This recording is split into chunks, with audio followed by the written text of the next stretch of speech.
শবে বরাতের সবচেয়ে বড় আমল হচ্ছে লাইলাতুন নিসফি মিন শাবান। এটি শাবানের মধ্যরাত। পুরো শাবান জুড়েই নবীজি রোজা রাখতেন, নফল রোজা রাখতেন। রমাদানের প্রস্তুতি নবীজি সাল্লাল্লাহু আলাইহি সাল্লাম সম্পন্ন করতেন। সাহাবায়ে কেরামও রমাদানের প্রস্তুতি সম্পন্ন করতেন। এজন্য শাবানের এই সময়ে আমাদের দায়িত্ব হচ্ছে রমাদানের প্রস্তুতিকে সম্পন্ন করা। প্রথম আমল রমজানের জন্য প্রস্তুতি নেওয়া। দ্বিতীয় আমল, যদি কোনো রোজা আমার কাছ থেকে ছুটে গিয়ে থাকে শারঈ কারণে, যেমন আপনি প্রচণ্ড অসুস্থ ছিলেন অথবা আপনি সফর অবস্থায় ছিলেন, কষ্ট হবে, আপনি রোজা রাখতে পারেন নাই, এইরকম কোনো কারণবশত যদি রোজা আপনার কাছ থেকে ছুটে যায়, তবে আপনার আমার করণীয় হচ্ছে আমরা এই রোজাটাকে শাবান মাসেই ইনশাল্লাহ রেখে ফেলব। রমজানে প্রবেশ করার পূর্বেই যে কাজাগুলো আছে সে কাজাগুলো আমরা আদায় করে নিব। মা বোনদের অনেকের মাসিকের কারণে, অসুস্থতার কারণে রোজা রাখতে পারেন নাই, যেগুলো গ্যাপ হয়েছে, কাজা হয়েছে, সেগুলো এখন রেখে নেবেন। এরপরে আমল হচ্ছে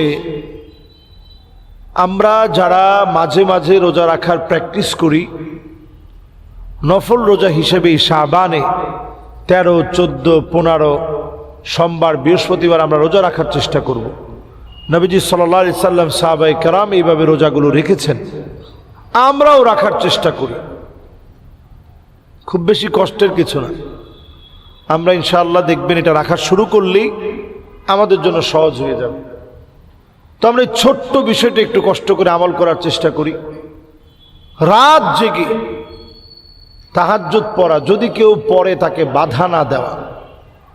একটা দিনও যদি আপনি সেজদা দেন, হতে পারে ওই দিন আপনার জীবনের শেষ দিন, আপনি সেজদারত অবস্থায় দুনিয়া থেকে চলে গেলে। হাদিস বলছে আইয়ুওয়াফিকাহু বিআমালিন সালিহিন ক্বাবলা মাউতিহি, মৌতের আগে কোনো না কোনো একটা ভালো কাজ করিয়ে আল্লাহ রাব্বুল আলামিন আপনাকে দুনিয়া থেকে নেবেন।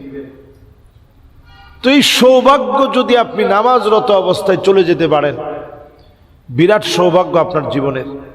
পরম সৌভাগ্য যে নামাজরত অবস্থায় আপনি বিদায় নিলেন।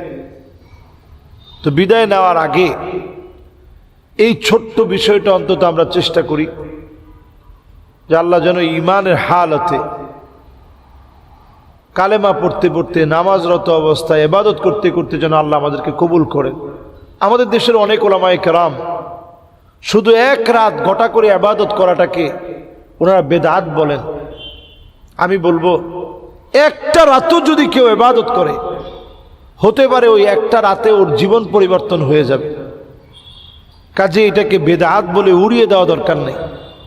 এই রাতটা নিঃসন্দেহে আল্লাহর কাছে দামি। সবাইকে আল্লাহ মাফ করে দিবেন, ইল্লা লি মুশরিকিন আও মুশাহিন, হিংসুক ছাড়া, মুশরিক ছাড়া সবাই মাফ পাবে। হিংসুক ছাড়া আর মুশরিক ছাড়া সবাই মাফ পেয়ে যাবে। অন্য কিছু কিছু হাদিসের ভিতরে যারা আকুন লিওয়ালিদাই, পিতামাতার সাথে খারাপ ব্যবহার করবে তাদেরকে আল্লাহ মাফ করবেন না, হাদিসে আসছে।